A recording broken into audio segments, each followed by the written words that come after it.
Hello everyone, জয় সিয়ারাম। আমি সুজন, আমার সাথে রয়েছে বাপ্পা। চলো দেখা যাক যে এর আগের দিন যে প্রিডিকশন করেছিলাম সেই প্রিডিকশনে কি ফল দেখা গেছে। এটা গেল নিফটি 50। আমি যেহেতু খুলে দেখছিলাম তার জন্য খোলাই আছে। সো নিফটি 50তে আজকের দিন যেহেতু রেঞ্জ চলে গেছে, আমি বলেছিলাম যদি যদি এই লেভেলটা ব্রেকআউট করে তাহলে একটা শার্প ফল দেখা দিতে পারে। ঠিক আছে, সো এখানে ভালো করে দেখবা এই জায়গাটা এই জায়গাটার ব্রেকআউটটা একদম পারফেক্ট হয়েছে। সো এখান থেকে একটা ফল দেখা দিছিল, কিন্তু আজকে রেঞ্জের জন্য, এই রেঞ্জটার জন্য আজকে কোনো মুভ দেয় নেই। নাহলে এই মুভটাই তোমার এত দূর টানতো, যেটা আমরা প্রেডিক্ট করছিলাম, কিন্তু যেহেতু হয়নি, সো হয়নি। আজকে মার্কেটে কি হয়েছে? আজকে মার্কেটে বায়ার্স আর সেলার্স দেখাইছে, সেলার্স আর বায়ার্স দেখাইছে, এরকম করে চলছে। মানে বিগ প্লেয়ার্স খুব শর্ট করে রয়েছিল।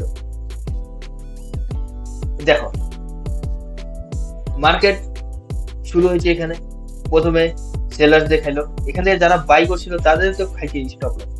তারপরে আবার বায়ারদের ইনভাইট করছে, কিন্তু রেঞ্জ করে দিয়েছে। আর যখন ভালো ব্রেকআউট দিছে, সিরাজদি নিচে বায়ারদের খেয়ে দিল। এরপর আবার যখন সেলার্স যখন এন্ট্রি করলো, তখন আবার সেলারদের স্টপ লস হিট করলো। এরপর বায়ার্স যখন এন্ট্রি করলো, সেলার তারা তাদের স্টপ লস হিট করলো। আর যখন সেলার্সরা এন্ট্রি করলো, তখন তাদের স্টপ লস হিট করে নিচের দিকে রেঞ্জ হয়ে গেল। আজকে বায়ার্স আর সেলার্স স্টপ লস হিটিং চলছিল। তো এটা গেল নিফটির আজকের দিনটা কিরম গেল। ব্যাংক নিফটি তো সেম, ব্যাংক নিফটিতে এন্ট্রি করার জায়গায় যায়নি। কিরম হলো আজকের দিন? সোজা ব্রেকআউট, তার আগে রেঞ্জ চলছিল, এরপর সোজা ব্রেকআউটের পর রেঞ্জ। কোথায় এন্ট্রি নেবে? এন্ট্রি নেওয়ার কোনো জায়গায় যায়। ফিন নিফটিতে একটা পজিশন দিয়েছিল, যেহেতু ব্যাংক নিফটির ছোট ভাই বললে চলে, সেই হিসাবে এও সেরকমই করছিল, আপসাইড দিয়েছিল। যদি তোমরা ট্র্যাপ ট্রেডিং ঠিকভাবে শিখে থাকো, তাহলে দেখতে এই রেসিস্ট্যান্ট উপরে সাস্টেইন করতে পারেনি, যার ফলে একটা সুন্দর মুভ নিচের দিকে দিছিল। আর যারা ধরতে পারেনি তাদের জন্য আবার 50% থেকে সুন্দর দিছিল। এই জিনিসটা যদি ধরতে পারতো, তাহলে তোমাদের আজকের দিনটা হয়ে যেত। সো যেহেতু ধরতে পারিনি। এরপর দেখা যায় কালকের মুভটা কি ধরতে পারবো, মানে কালকের মুভ আমরা কি প্রেডিক্ট করি।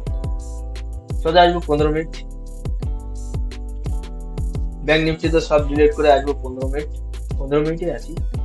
নিফটি 50 তো আসবো 15 মিনিট, সব ডিলিট করে দেবো।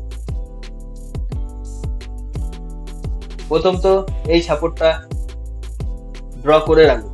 সাপোর্টটা খুব ভালো সাপোর্ট, যেটাকে এখন পর্যন্ত ব্রেক করতে পারেনি এটা। আর রেজিস্ট্যান্স যেটা ব্রেক করে চলে গেছে, এর থেকে একটা রিয়েকশন দেখা দিতে পারে। প্লাস এই ট্রেন্ড লাইন যেটার ধারে ধারে উপরে উঠছে, আপসাইড ট্রেন্ড লাইনটা আপসাইড মুভ, এখানে একটা রেজিস্ট্যান্স থাকবে। সিম্পল, কালকের মুভ কি হবে এবার এখান থেকে আমরা প্রেডিক্ট করব। যদি ব্রেকআউট দেয়, যেহেতু বায়ারদের ইনভাইট করে চলেছিল, তো যদি নিচের দিকে ব্রেক করে, তাহলে একটা 50% থেকে একটা চান্স নিব। ঠিক আছে, আর এখান থেকে একটা যদি ট্রেন্ড লাইন টানি, আর এবার যদি এটাকে ব্রেক করে, তাহলে এখানকার 50% থেকে উপরের দিকে এতটুকু না, কমসে কম একটা স্ক্যাল্প করবো। এটা নিফটি 50। আর যদি বেশি গ্যাপ ডাউন খুলে, ধরে নাও যদি এখানে গ্যাপ ডাউন খুলে, তাহলে সিম্পল নিচে যদি আসে, তাহলে নিচের দিকেই ভিউ নিব সোজাবার।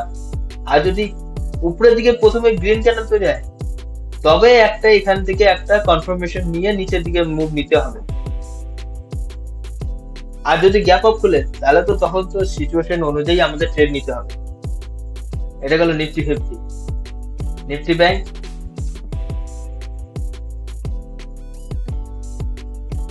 সাপোর্ট, রেসিস্ট্যান্ট, সুন্দর কাজ করা রেসিস্ট্যান্ট, উপরেটা ছেড়ে দিয়ে আসবে আজকে। আর মিডল জোন যেটার মধ্যে বেশি ট্রেড হচ্ছে সেটা হলো এটাতে একটু বেশি ট্রেড হচ্ছে, ঠিক আছে। ট্রেন্ড লাইন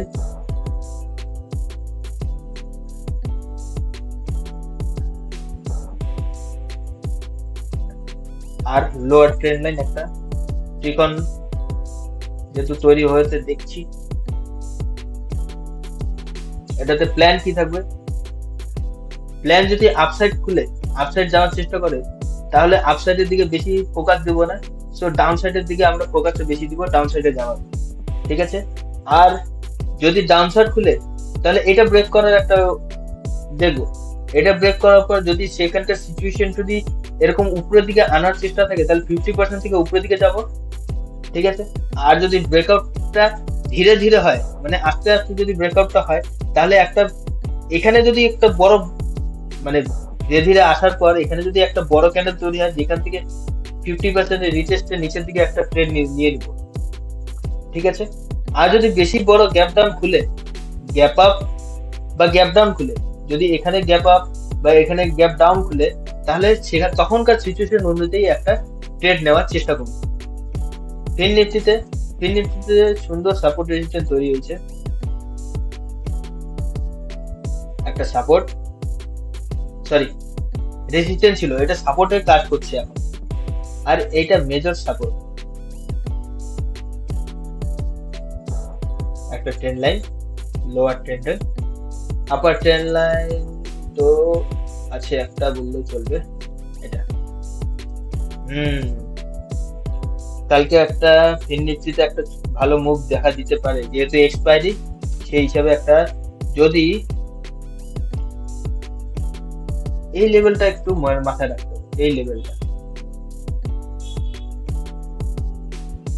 লেভেলটার কালার আলাদা করে দিই, লেভেলটা একটু মনে রাখতে হবে। লেভেলটার উপরে যদি গ্যাপ মানে নিউট্রাল খোলার পর যদি উপরে ব্রেকআউট করে তাহলে একটা সিম্পল রিটেস্টে মানে 50% এর রিটেস্টে নিচের দিকে একটা ট্রেড নেবো, এতদূর পর্যন্ত স্ক্যাল্প করবো। আর যদি গ্যাপ ডাউন খুলে তাহলে সিম্পল সবগুলোর মতো 50% থেকে নিচের দিকে এতটুকু না নিব, এর নিচে আমরা ট্রেড নিব না, কারণ এর নিচে ট্র্যাপ হতে পারে বা লিকুইডিটি সুইপ হতে পারে, লিকুইডিটি খেতে পারে, ঠিক আছে। আর যদি বেশি বড় গ্যাপ ডাউন হয়, এটার মধ্যে একটা প্ল্যান আছে যে যদি বেশি বড় গ্যাপ ডাউন হয় তাহলে ধরে নাও যদি এত বড় গ্যাপ আপ খুলে তাহলে সিম্পল একটা রিটেস্টে আপসাইডের একটা ছোট স্ক্যাল্প করতে পারবো। আর যদি গ্যাপ ডাউন হয় তাহলে তো কোনো কথাই নেই, তখনকার সিচুয়েশন অনুযায়ী আমরা ট্রেড নিব, তখনকার সিচুয়েশন অনুযায়ী একটা আপসাইড বা ডাউন সাইডের ট্রেড নিব। সো এটা হলো আমার আজকের অ্যানালাইসিস। সো তোমরা দেখো যে এখনকার যে অ্যানালাইজ করছি সেটা তো ঠিক আছে, সেটা তোমার ভিউ দিবে যে এরকম ভাবে আমরা ট্রেড করতে পারবো, কিন্তু কারেন্ট সিচুয়েশন অনুযায়ী তোমরা ট্রেড করবা, একটা ভালো স্ট্র্যাটেজি নিয়ে তখন ট্রেড করার চেষ্টা করবা। আমরা এই ইন্টারডের একটা স্ট্র্যাটেজি নিয়ে আমরা আনবো, ধরে নাও এটা ট্র্যাক 3 বা ট্র্যাক 4 হতে পারে। সো চ্যানেলটি সাবস্ক্রাইব করে রাখবেন, আর প্রতি সপ্তাহের শনিবার আর রবিবারে এরকম স্ট্র্যাটেজি নিয়ে আসি, সেটা দেখতে ভুলবেন না। ধন্যবাদ।